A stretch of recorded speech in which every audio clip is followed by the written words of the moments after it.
సిద్ధాంతాలుగానే మిగిలిపోతాయి. మూడోది ఆనందం ఉండాలి. ఆనందం లేని లైఫ్ వృధా. అందుకే నేనున్నా మా వాళ్ళు ఆ పక్కన వస్తా ఉంటే ఆ పక్క ఈ పక్క బ్రిడ్జికి గోడలు కట్టారు. తొంగి చూస్తే నీళ్లు పోతా ఉంటే ఆహ్లాదకరంగా నీళ్లు ఉంటే పైన కొండల్లో పచ్చదనం. ఈ పచ్చదనం ఎక్కడా ఉండదు, అది కూడా గుర్తుపెట్టుకోవాలి. ప్రత్యేకమైన పచ్చదనం ఉండే ఏకైక ప్రదేశం మన అమరావతిని. అలాంటి పచ్చదనానికి ఎందుకు ఈ మాట వాడుతున్నానంటే వేరే ప్రాంతాలు ఇంత థిక్ ఇది రాదు.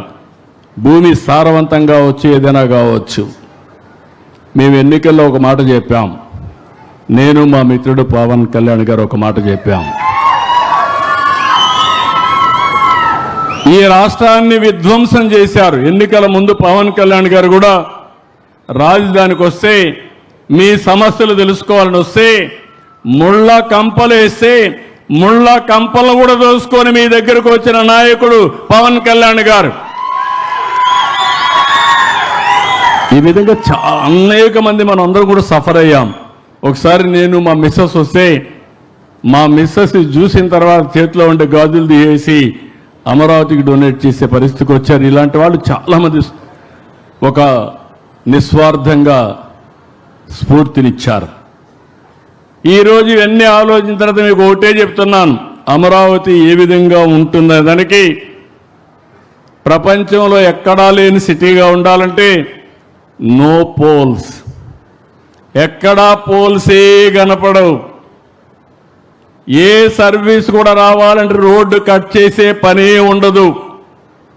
నేను హైదరాబాద్ చూసేవాడిని, సెక్రటరియట్ ముందర, అసెంబ్లీ ముందర ఒక ఆయన వచ్చి ఒకసారి రోడ్డు కట్ చేస్తాడు, ఆయన వెళ్ళంగానే ఇంకొక ఆయన వస్తాడు, నేను కరెంటు నీళ్లు తీసుకుపోవాలి, ఆయన కట్ చేస్తాడు, ఇంకొక ఆయన వస్తాడు, మురుగు వస్తా ఉంది, పైపు లీక్ అయిపోయింది, మళ్ళా రిపేర్ చేయాలి, ఇంకొక ఆయన కట్ చేస్తాడు. నేను ఎన్ని చెప్పినా కూడా హైదరాబాద్లో సైబరాబాద్లో కూడా ఇలాంటి స్ట్రైట్ రోడ్స్ రాలా. నేను ఆ రోజు చెప్పాను, ఇక్కడ ప్రత్యక్ష సాక్షి ఒకరే ఉన్నారు, లక్ష్మీపార్ సార్ ఒకటే ఉంది నాతో ఆ రోజు. ఆవిడ ఆ రోజు అర్బన్ డెవలప్మెంట్ అథారిటీ చైర్మన్గా ఎండీగా ఉంటే నేను ఒకరోజు రమ్మని ఒక గిర్ర గీశాను. హైదరాబాద్ చుట్టూరు ఒక గిర్ర గీసి